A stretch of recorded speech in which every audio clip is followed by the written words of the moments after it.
Hello बच्चों, welcome to my class. आज हम पढ़ने वाले हैं पॉलिनोमियल का चैप्टर 2 क्लास 10th का। इसमें हम देखेंगे कि किसी भी पॉलिनोमियल के जीरोस किस तरीक़ा से फाइंड आउट करते हैं।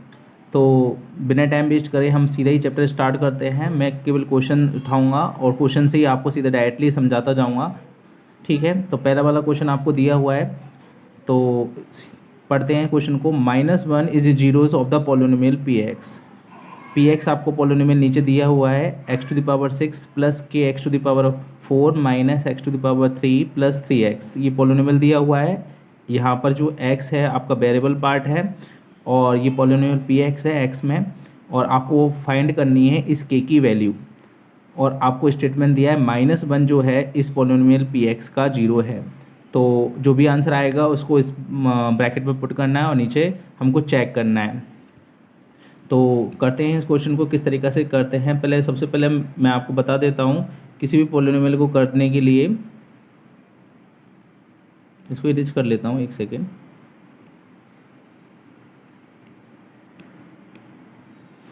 तो हम स्टार्ट करते हैं कि पॉलिनोमियल पी एक्स जो है इसका जीरोस दिया है -1 पर। तो दैट मीन्स इसका मतलब ये होता है कि x इक्वल टू, इसका मतलब ये होता है, सॉरी एक सेकेंड।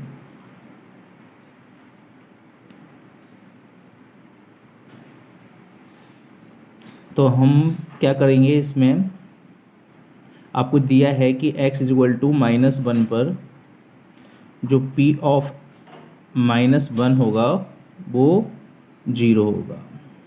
क्यों होगा?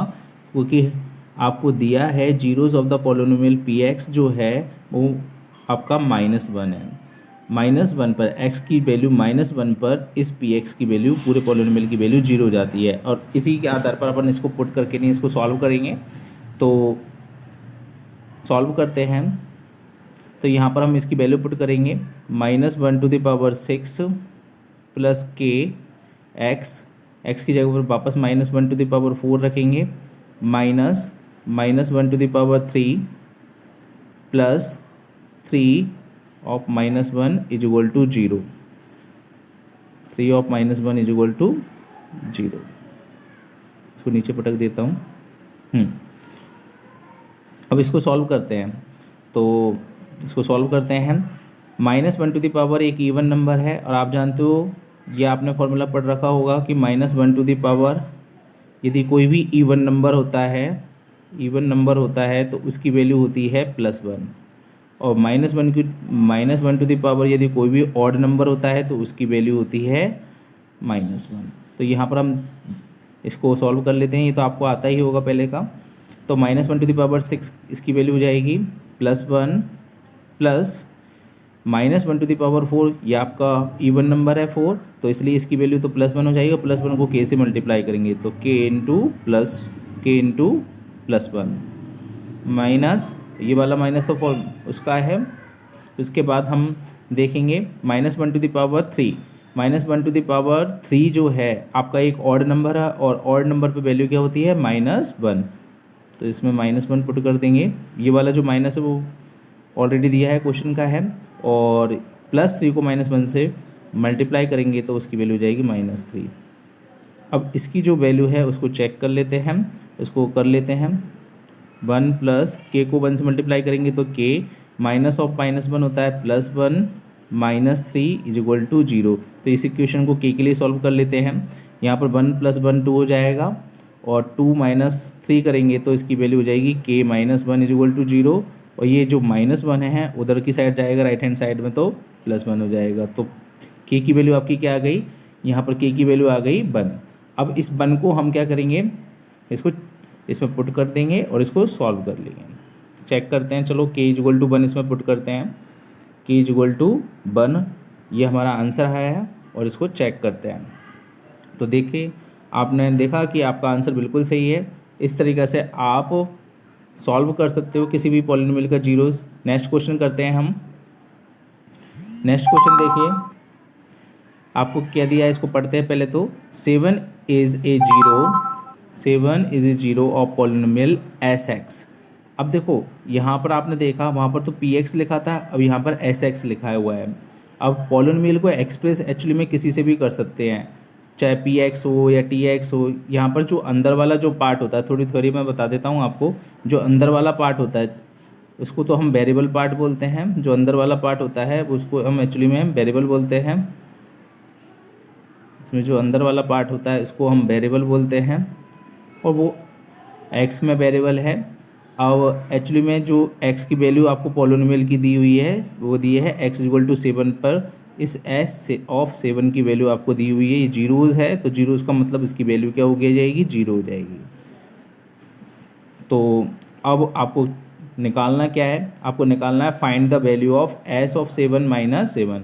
अब एस ऑफ 7 माइनस 7 निकालेंगे तो एक्चुअली में हमको एस ऑफ 7 की वैल्यू कितनी दी हुई है, क्योंकि 7 जीरोज़ है, तो एस ऑफ 7 की वैल्यू कितनी जाएगी, जीरो, क्योंकि एक्स इक्वल टू 7 पर एस ऑफ एक्स की वैल्यू क्या होती है, जीरो होती है, क्योंकि जीरोज़ है उसका। और यहाँ पर ये -7 एज इट इज़ रख दिया, तो एस ऑफ 7 की वैल्यू जीरो पुट करके नहीं, इसमें इसको सॉल्व कर लेंगे, जीरो में से 7 गया तो -7 आंसर आ गया। तो इस तरीक़ा से हमने इस वाले क्वेश्चन को सॉल्व कर लिया। अब इसमें वैल्यू नीचे पुट करते हैं, -7, देखते हैं क्या आंसर आता है। -7 इसमें रख दिया, चेक करते हैं। ओके, बिल्कुल सही है आपका आंसर। अब इसके साथ साथ हमारा तीसरा क्वेश्चन भी आ गया है हमारे पास स्क्रीन पे। अब इसको भी सॉल्व करते हैं और देखते हैं कि किस तरीक़ा से पूछा गया है नेक्स्ट क्वेश्चन, और जीरोज़ हम किस तरीक़े से फाइंड आउट करेंगे। तो आपको पॉलिनोमियल दिया हुआ है a polynomial P X is given as, तो आपको पॉलिनोमियल दिया हुआ है, ये पूरा आपका पॉलिनोमियल है, और आपको चेक करना है is one is the zeros of P x, कि वन इस पॉलिनोमियल का पी एक्स का जीरोज़ है या नहीं। क्वेश्चन लिखा हुआ है ना, है या नहीं, यदि है तो इसकी वैल्यू ट्रू हो जाएगी, और यदि नहीं है तो इसकी वैल्यू फॉल्स हो जाएगी। तो इसको कैसे सॉल्व करेंगे, तो अपन निकालेंगे पी ऑफ वन, क्योंकि x इक्वल टू 1 पर हमको चेक करना होगा। यदि इसकी वैल्यू जीरो आ गई तो हम बोल देंगे ट्रू है स्टेटमेंट, और यदि इसकी वैल्यू जीरो नहीं आई तो हम बोल देंगे p जो इक्वल टू जीरो नहीं आई तो स्टेटमेंट हमारा क्या हो जाएगा, फॉल्स हो जाएगा। क्या हो जाएगा, फॉल्स। तो हम सेकंड वाले को टिक कर देंगे। तो करते हैं इस पॉलिनोमियल में वैल्यू पुट करते हैं। आपको पॉलिनोमियल ये दिया हुआ है, मैं नीचे की साइड आपको वैल्यू पुट करके बता देता हूँ इसको किस तरीके से सॉल्व करेंगे। तो -3/2 अपनी जगह पर एज इट इज़ है। अब हमको क्या पुट करना है, x की वैल्यू 1 पुट करनी है। x इक्वल टू क्या दिया हुआ है, ये दिया है ना 1, x इक्वल टू 1 पर इस पॉलिनोमियल की वैल्यू चेक करते हैं। तो p ऑफ 1 पहले ही लिख लेता हूँ, चलो मैं इधर p ऑफ 1 हम निकाल रहे हैं, x इक्वल टू 1 पर चेक कर रहे हैं। तो p ऑफ 1 चेक करेंगे, तो यहाँ पर हमने पुट किया -3/2, x टू द पावर 23 है, तो यहाँ पर पुट करेंगे, देखेंगे -1 to the 1 to the power 23 plus 1 to the power 29 plus 1/7। अब इसको सॉल्व कर लेते हैं। -3/2 एज इट इज़, और 1 की कुछ भी पावर हो उसकी वैल्यू हमेशा क्या होती है, 1 होती है।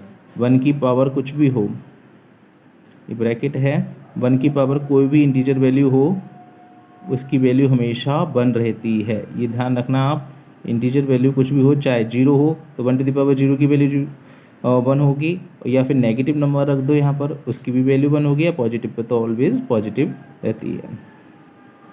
तो इसकी वैल्यू कितनी जाएगी, 3/2, 1 टू द पावर 21 की वैल्यू होती है 1, प्लस 1 टू द पावर 29 की वैल्यू भी 1 हो जाएगी, प्लस 1/7। अब इसको तो यहाँ पर मल्टीप्लाई करना है, तो इसकी वैल्यू तो -3/2 आ ही गई, प्लस 1 अपनी जगह पर एज इट इज़, प्लस 1/7 था। अब 2 और 7 का एलसीएम ले लेंगे यहाँ पर, तो 14 एलसीएम आ जाएगा। तो यहाँ पर आप इसको एलसीएम लेना आपको आता ही है, तो 2 को 14 से डिवाइड करेंगे तो 7, और 7 को 3 से मल्टीप्लाई करेंगे तो 21, इसके नीचे कुछ नहीं है तो 1 मान लो, और एलसीएम हम लेंगे तो ये एक्चुअली है 1 से डिवाइड करेंगे तो 14 आ जाएगा, फिर 14 से मल्टीप्लाई कर देंगे तो 14 आ जाएगा। 7 को फिर डिवाइड करेंगे 14 से, तो 7 2 जा 14, और 2 को 1 से मल्टीप्लाई करेंगे तो 2। आई थिंक मैं ये मानता हूँ कि ये चीज़ आपको आती होगी, तो इसको हम देख लेंगे। फिर इसके बाद हम देखते हैं यहाँ पर -21 यह आ गया, प्लस 16 ये हो गया अपॉन 14। इसको चेक करते हैं, -21 में से 16 गए तो यहाँ पर कितना बचेगा, -5/14। अब आप खुद ही डिसाइड कीजिए, -5/14 जीरो आया या जीरो वैल्यू है, नॉन जीरो वैल्यू है।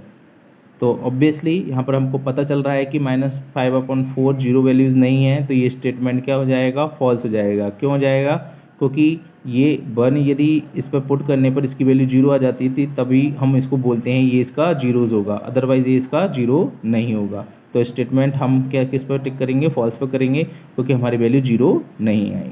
समझ में आ गया बिल्कुल सॉल्यूशन। तो हम इसको फॉल्स पे मैंने टिक कर दिया है। अब इसको चेक करते हैं सही है गलत है।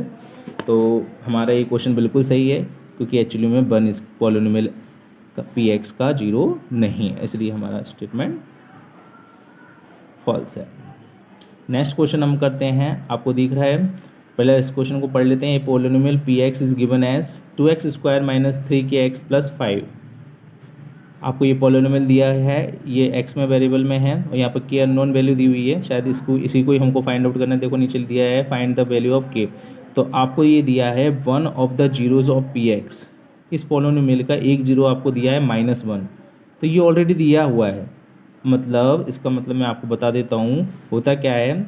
इस वाली लाइन में ये दिया हुआ है 1 of the zeros of px is -1 का मतलब ये है कि x = -1 पर इस पॉलिनोमियल की वैल्यू px में x की वैल्यू -1 रखो तो उसकी वैल्यू 0 हो जाएगी, क्योंकि दिया हुआ है 1 of the zeros of px is -1, मतलब x = -1 पर इस पॉलिनोमियल की वैल्यू क्या हो जाएगी, 0 हो जाएगी। अब हमको क्या करना है, इस k की वैल्यू फाइंड आउट करने के लिए p ऑफ -1 पुट कर दो x की जगह पर। तो यहाँ पर इसको सॉल्व कर देता हूँ मैं, और इसको आगे यहाँ पर कंटिन्यू करता हूँ। तो 2 ऑफ 1 का स्क्वायर माइनस, क्योंकि यहाँ पर x की वैल्यू हमने क्या रखी है 1 -3, और k की जगह k ही रहने देंगे प्लस, और यहाँ पर x की जगह पर क्या रखेंगे अगेन -1 + 5 = 0। अब इसको सॉल्व कर लेते हैं, ये इक्वेशन बन गई। 1 का स्क्वायर कितना होता है, 1 होता है, 1 को 2 से मल्टीप्लाई करेंगे तो 2 हो जाएगा, -3 को -1 से मल्टीप्लाई करेंगे तो +3k, और +5 = 0। अब इसको थोड़ा सॉल्व कर लेते हैं। 3k 5 और 2 को यदि ऐड करेंगे तो कितना हो जाएगा, 7 = 0। अब इसको और सॉल्व कर लेते हैं। 7 इधर पॉजिटिव है तो उधर जाएगा, तो इक्वेशन के इधर जाएगा तो नेगेटिव हो जाएगा, और k इधर 3 के साथ मल्टीप्लाई में है तो उधर की साइड जाएगा तो डिवाइड में हो जाएगा। तो हमारा आंसर कितना आया, k की वैल्यू आई -7/3। अब अपन को -7/3 इसमें पुट करके देख लेते हैं हमारा आंसर सही है गलत। तो इसको मैं हाइड कर देता हूँ, और यहाँ पर मैं पुट कर देता हूँ -7/3 -7/3। अब इसको हम चेक करते हैं। तो देखिए आप बिल्कुल हमारा आंसर बिल्कुल सही आया, और हमने सारे क्वेश्चन किए, हमारे चारों जो क्वेश्चन थे बिल्कुल आपको एक ही क्वेश्चन मैंने करके बताया, आपको समझ में आया होगा। इसी प्रकार से हम क्वेश्चन के हिसाब से सीधा करते जाएंगे, और मैं आपको समझाता जाऊंगा। पिछली क्लास में आपने 9th क्लास में पढ़ ही लिया होगा जीरोस किस तरीके से फाइंड आउट करते हैं। यहाँ पर मैं डायरेक्टली आपको एग्जांपल से समझाऊंगा। थ्योरी आप बाकी वीडियोस के थ्रू देख सकते हो कि पॉलिनोमियल होता क्या है, और बीच बीच में जब मैं क्वेश्चन कराऊंगा तब भी मैं इस थ्योरी को इंक्लूड करता जाऊँगा, धीरे धीरे आपको समझाता जाऊँगा। जैसे भी होगा आपको कोई भी टॉपिक छूटेगा नहीं, और सब टाइप के मैं क्वेश्चन कराने की कोशिश करूँगा जो पॉलिनोमियल में दिए हुए हैं। अब मैं चाहता हूँ ये हूँ कि MCQ और इस टाइप से मैं आपको कराऊँ, ताकि आपके समझ में आए, आप भी इस चीज़ को कर सकते हो। मैं आपको बता दूँगा कि मैं आपको कौन सी ऐप के थ्रू करा रहा हूँ। ठीक है, ठीक है। तो बच्चों आज के लिए इस वीडियो में काफ़ी है। मिलते हैं नेक्स्ट वीडियो में। इसका नेक्स्ट पार्ट में हम आप आगे कवर करेंगे कि क्या करना है हमको। ठीक है, ओके, बाय, थैंक यू।